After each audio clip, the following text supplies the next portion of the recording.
Um dos maiores jogadores da história do Corinthians, um título de se igualara. Marcelinho Carioca no posto de maiores campeões pelo clube. Cássio é o convidado do Resenha ESPN desta semana. O camisa 12 lembrou de um momento difícil que viveu ainda nesta temporada, quando ele e sua família foram ameaçados de morte.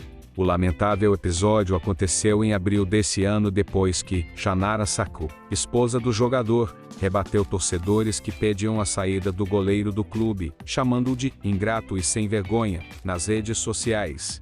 Na época, as ameaças foram enviadas por meio de áudios e fotos de um perfil fake ao Instagram do personal trainer da esposa de Cássio. Em uma das mensagens, um revólver e balas apareciam em cima da camisa do Corinthians. Fiquei triste, decepcionado, foi bem difícil. Querendo ou não, quando você joga futebol, você é elogiado, você é criticado e faz parte, do jogo. Tem situações que têm acontecido que a gente fala que é de jogo, mas é um absurdo a gente falar que faz parte do jogo. Quando atinge família, esposa, filhos, eu acho que já passa do limite. Fiquei muito chateado. Eu fui para o jogo contra o Botafogo, porque os caras do clube são do bem, são muito legais. Foi bem difícil arrumar forças, olhar para trás e ver o tempo que tu tem ali, contou o arqueiro do Timão.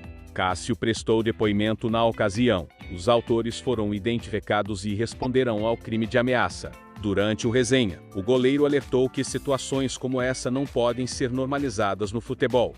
Para ele, se não houverem penalidades mais severas, casos como esse e até mais graves podem se tornar cada vez mais frequentes. Não é a torcida toda. São pessoas que se dizem torcedores. Acho que nem são torcedores. Foi bem difícil para a minha família, também para a minha esposa, porque quando fui ameaçado, ameaçou de seguir. As pessoas falam, mas eram meninos. Não era menino. O cara que ameaçou a minha família foi um cara que já tinha passagem pela polícia, era um cara adulto.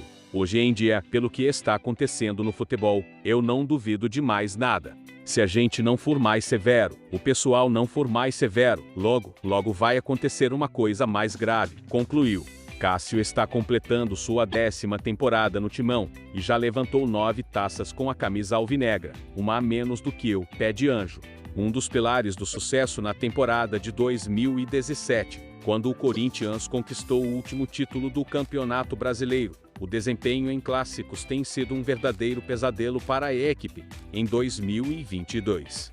Neste domingo, diante do São Paulo, o alvinegro está novamente uma oportunidade de tentar melhorar o aproveitamento preocupante nestes jogos. A partida no Morumbi, pela 26ª rodada do Brasileirão, será a 11ª contra os tradicionais rivais paulistas. Nos 10 confrontos anteriores, apenas uma vitória, 4-0 diante do Santos, em jogo pelas oitavas de final da Copa do Brasil. Nos outros 9 encontros contra rivais, o Corinthians acumula 2 empates e 7 derrotas. Em 5 das 10 partidas disputadas, a equipe deixou o gramado sem marcar ao menos um gol. Nesse ano perdemos alguns clássicos por detalhes. Acabamos tomando gols muito cedo ou em detalhes. Esse último contra o Palmeiras tivemos uma infelicidade de tomar o gol contra. Foi um jogo muito equilibrado, analisou o goleiro Cássio em entrevista exclusiva à ESPN. O aproveitamento do Corinthians em clássicos na temporada de 2022, 16,6%, só fica à frente no século 21º do desempenho obtido pelo time de 2008, quando o clube passava por uma reformulação profunda, após a queda em 2007 para a Série B do Brasileirão. E fechou o ano conquistando 11,1% dos pontos diante de rivais. Os números foram levantados pelo portal Meu Timão. O estádio do Morumbi foi palco de 2 derrotas alvinegras na temporada, ambas em partidas pelo Campeonato Paulista. O Corinthians, inclusive, não sabe o que uma vitória jogando no Cícero Pompeu de Toledo desde 2017. Além do São Paulo, adversário deste domingo, o Corinthians ainda terá pela frente o Santos. E seguir sonhando com as primeiras posições no Brasileirão passa diretamente por arrecadar pontos diante de 2 dos principais rivais. Temos que ficar mais atentos aos detalhes. Temos um clássico, onde nós temos que estar concentrados e focados. É importante nós pontuarmos para continuarmos entre os primeiros do Campeonato Brasileiro. Então temos que tentar cometer o menor número de erros possível para sairmos vitoriosos. O Corinthians é o terceiro colocado no Campeonato Brasileiro, somando 43 pontos após 25 rodadas. O São Paulo ocupa a 14ª posição, com 30 pontos.